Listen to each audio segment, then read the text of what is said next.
This video will teach you about clinical alerts in PCC EHR. Most of the time, you don't want to be interrupted when you're scheduling a patient or checking them in or working in a patient's chart, but my practice decided we do want to be alerted sometimes. When I schedule a patient, if the family's got a billing problem, we want the scheduler to know about it and have the patient talk to Joan or Paul in the billing office before we schedule.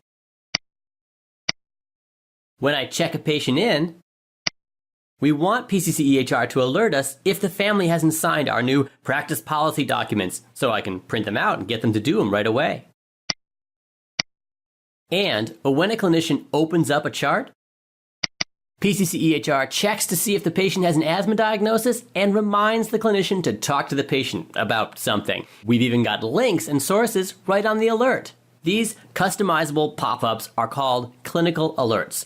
You can set them up to be triggered by patient or account statuses, diagnoses, dozens of other criteria options. I'm going to edit my practice's clinical alerts today. I open the clinical alerts configuration. And I can see all of my practice's current clinical alerts. There's that asthma alert. Down here's our signed forms and policies not on file alert, and so forth. In the right-hand column, I can see that some alerts are active, and we've got some others that we've turned off for the time being.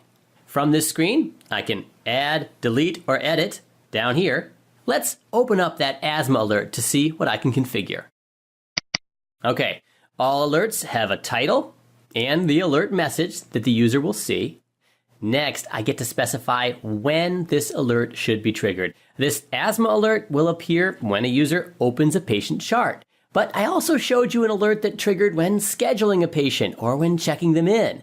If an alert is for everyone, I could check off all of these. And if none of them are checked, then the alert would be inactive. It would turn it off. You can get even more specific with this next setting.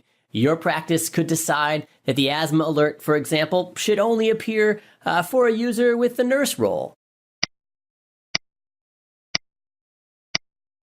Your practice can set up roles in the user administration tool and assign them to users to enable or disable functionality. You can use those same roles right here. Okay, that handles what the alert will say and when and for whom the alert will appear, but what traits or criteria will trigger this alert? I want this alert to display for every patient who what? First, you set a time frame for the criteria. In the case of this asthma diagnosis, I don't care when they had an asthma diagnosis. So you can see I use from birth to today. You could have an alert based on recent medications or vitals measurements where you'd use a date range. And now we pick the criteria. There are a lot of powerful options in here.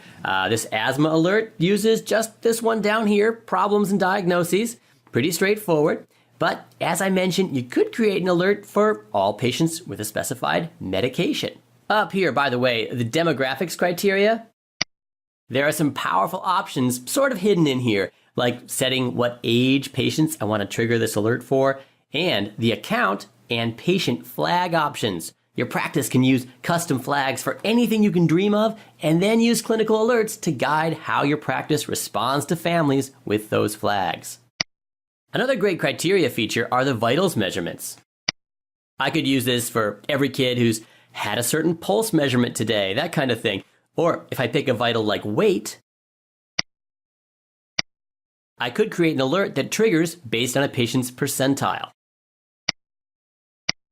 Down at the bottom, I've got options for clinical references and for citations.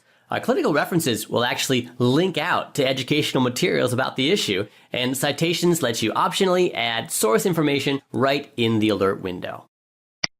Clinical alerts can be great for the front desk for billing and scheduling, and by combining multiple criteria on this screen, you can set up some very useful clinical alerts. I won't make any medical recommendations in this video, as I'm not a doctor, but a practice could set up an alert based on diagnoses coupled with one or more vitals measurements like pulse or blood pressure.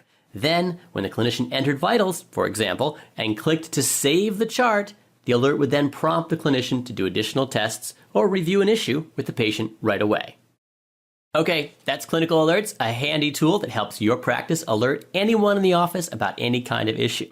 What's next? Go ahead and give this tool a try in your practice. Add a new clinical alert, experiment with the criteria, and call your client advocate or send us an email if you'd like to help crafting the perfect set of alerts for your needs. Maybe you need to track something new with a status flag to make an alert. We can help you with that. Also, there's a written guide to everything in this video at learn.pcc.com. Thanks for watching.